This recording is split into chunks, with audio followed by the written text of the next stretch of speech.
I met a gypsy. Those things, that I think that's the shit that gives you meaning. And like with you and your son riding together, like that's what gives you like that's what gives your life meaning. You know, you take those things away and it's not the same thing. You don't have like the same like level of substance. And I feel like you can really like you can make your own meaning by doing those kinds of things, and you can choose to. And I feel like I can speak for Sleater when I say that, you know, like there's a lot of meaning that is in that for him. Like, and I look at him because he's a friend of mine. Like I see him, he lives in the same town, and I see him very often. Okay. Yeah. And I see like the example that he is for his kids, and you know, there's like a lot of meaning that can be generated through something like this. And yeah, it is a bummer if there are people out there that would look down on something like that. But then I guess they're just missing the juice, you know. Absolutely. Like my son Aiden, he's at the 16 years old. He's racing and he's got like some support and things. But Heather and I, we use racing as how to be a better man for him. Like responsibility. Yeah. There's things that he has to do. I use motorcycles as a tool for him to become a fucking good human being. Yeah. Not just I want to be fast and make money. Like, sure, if that happens, that's great. But dirt bikes have created a life for me and my family, and this could work out for you if you do it the proper way. But if you come out of this and you have a corporate job, or if you have a 9-to-5, guess what? You have dirt bikes in your back pocket that you can go out your 1 day a week, and that's your therapy session, man. And then it gets you to center so you can last the rest of the week in your shitty fucking job, right? Yeah. So for me, this is what the power of dirt bikes can do, and that's what we're trying to raise our son like, you know? Yeah, well, that's a massive thing too. I mean, that's what I said to even Brian Deegan when he did the podcast, and he's like, I said, what would you do, you know, with Hayden? I'm like, dude, double down on him just being a super good dude. Like, create a really good human, you know? Like, it's I feel like it's easy to make a really fast dirt biker. That recipe is everybody knows that recipe by heart.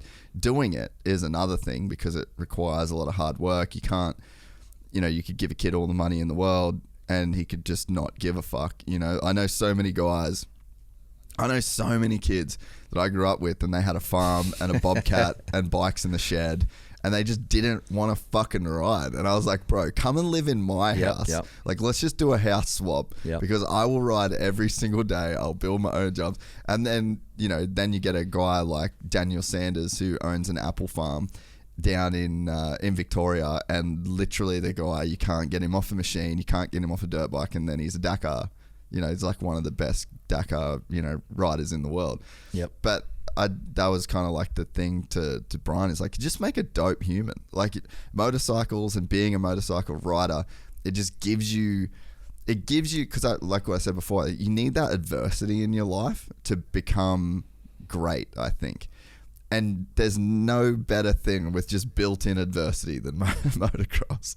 Because you're just going to get knocked down. That happens all the time. Yeah, you can't, no matter what level you're at, you are going to get knocked down by that sport. And then it's through those things that you learn to become a good person. Even if you don't get knocked down, you get second. Like, you learn a lot more from your losses than your wins. And a lot of times in racing, there's 40 guys on the line, one of them wins.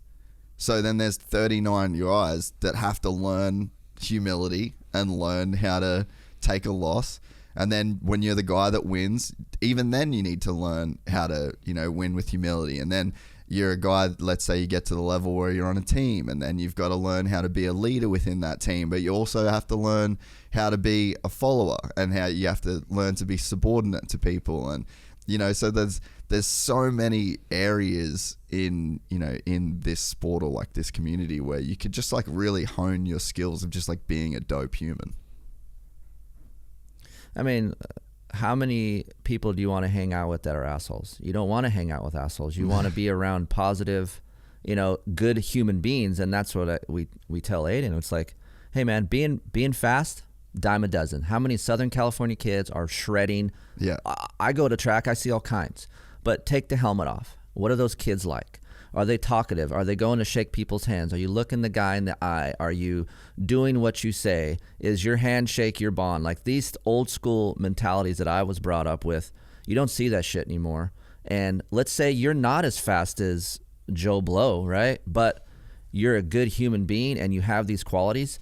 The teams or the people are going to want to be around you because you're easier to work with. You're a good human instead of being this fast, super fast, maybe win championships type of kid, but yet you're just a nightmare off of the track. Like there's something to be said for having, we like to call the Quan.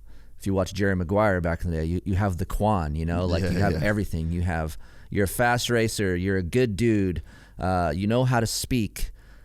These things that these other kids I see in Southern California, I go, Aiden, cool, man, you posted a banger. How's your caption? What's your caption like? Yeah. Is it meaningful? Is it telling a story? Is it just like, bro, I shredded a corner, I got caught, like check the heat? You're like, okay, it's fucking old. Like I'm over it. Like let's tell a story. Like do something, right? Yeah. So yeah, it's crazy to see like what we're just talking about. It's what dirt bikes can teach people, pass down to your kids. I mean, reinvent yourself. I'm like, I reinvented myself how many times? Like over the course of 10 to 15 years, and that's just because of dirt bikes. If you enjoyed this content, please like and subscribe. And to listen to the full 3-hour podcast, search Gypsy Tales in your favorite podcast platform or click the link in the description below. Gypsy Gang.